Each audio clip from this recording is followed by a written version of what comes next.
আমরা সরকারের কল্যাণ কামনা করি। আবারও বলছি, এই সরকার 5 বছরের ম্যান্ডেট নিয়ে এসেছেন। সরকার 5 বছর নিরুপদ্রব ভাবে দেশ পরিচালনা করুন, আমাদের কোনো আপত্তি নাই। আপত্তি এক জায়গায়, সেটা হলো ইসলামের ব্যাপারে কোনো আঘাত দিবেন না। ইসলামের কিছু বাড়াইতে পারেন আর না পারেন, যা আছে সেটুকুনির উপরে হাত লাগাবেন না, তাহলে আগুন নিয়ে খেলা করার শামিল হবে। কেউ ঠেকাইতে পারবে না ভারত। ওই ভারত ফুৎকারে উড়ে যাবে ইনশাআল্লাহ। ভারতকে ভয় পাবেন না, ভারতকে ভয় পাবেন না। শেখ হাসিনা প্রধানমন্ত্রীকে বলছি, ভারতকে ভয় করবেন না, আল্লাহ রাব্বুল আলামিনকে ভয় করুন।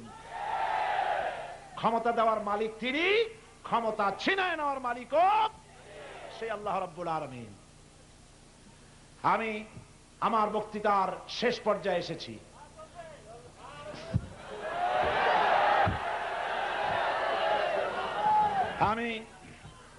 আমি আজকে আমার জওয়ানদের উদ্দেশ্যে বলতে চাই, যুবক ভাইয়েরা, আমি বুঝেছি কষ্ট হচ্ছে।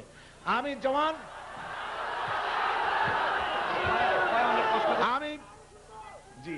যুবক ভাইদের বলছি,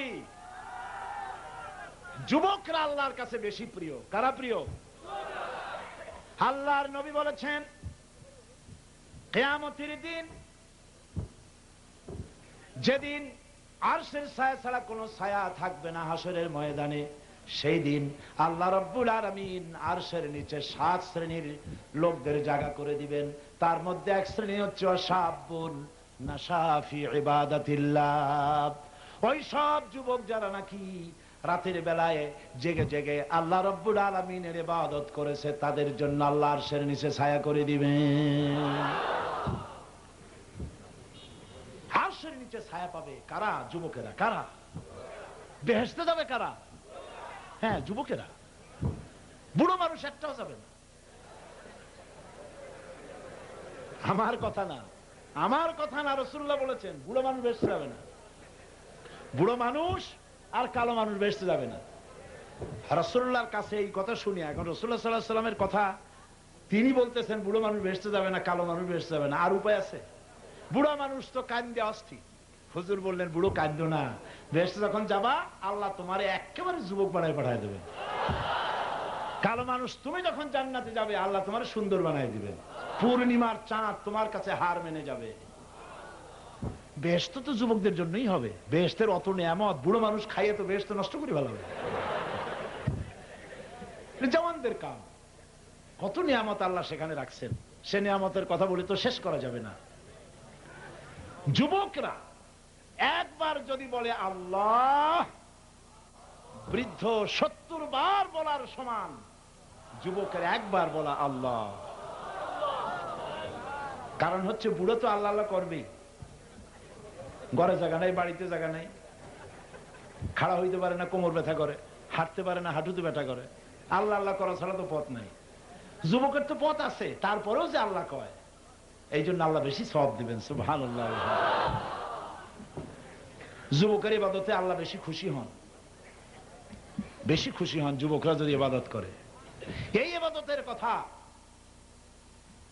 যে কোনো ছাত্র আন্দোলন আপনারা করেন, ছাত্রদের বলি, যে কোনো আন্দোলন তোমরা করো না কেন, তোমাদের নেতারা তোমাদেরকে নামাজের কথা বলে কিনা আমি জানি না। যদি নামাজের কথা তোমাদের না বলে, তাহলে বুঝবে এরা স্বার্থবাদী, তোমাদের কাছ থেকে তারা শক্তি সঞ্চয় করে নিতে চায়। তোমরা তাদের রাজনৈতিক লাঠিয়াল বাহিনী, এর থেকে বেশি কিছু নয়। তোমাদের যদি নামাজ পড়তে বলে, রোজা রাখতে বলে, কোরআন শিখতে বলে, তাহলে বুঝবা যে তোমাদের কল্যাণও তারা কামনা করে। ঠিক কিনা? তোমাদের হাতে তো খাতা কলম শোভা পাবে, অস্ত্র শোভা পায় না। বন্ধুরা, যুবক বন্ধুরা, আমি তোমাদেরকে বলি, তোমাদের হাতে বই খাতার পরিবর্তে যারা অস্ত্র তুলে দেয়, নিঃসন্দেহে তারা মানুষ নয়, তারা মানুষ রূপী, নেতা রূপী শয়তান। আমি কি কথা খারাপ বললাম? আমি সব যুবকদেরকে বলবো, অস্ত্র ছাড়ো, বই কিতাব ধরো, বই ধরো, কলম ধরো, আর অস্ত্র ছাড়ো। অস্ত্র খুব খারাপ জিনিস।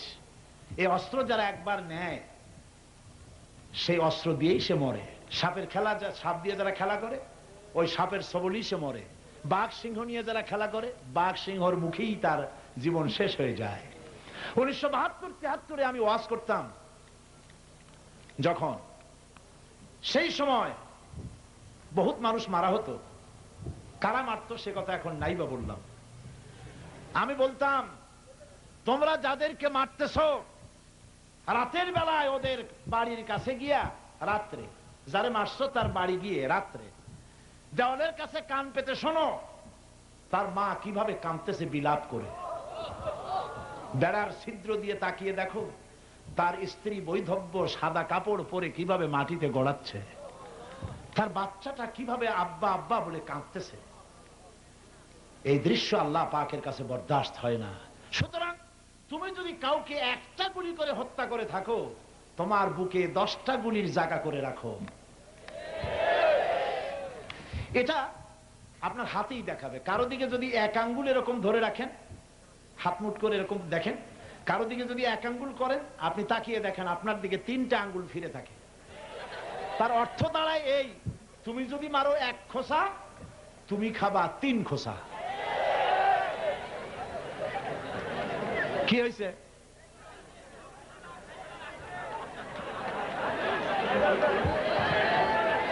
আচ্ছা ঠিক আছে, বসেন। জি বসেন বসেন, এরকম 2-1টা হয়, বসেন। এগুলা কিছু না, বসেন বসেন, সবাই বসুন।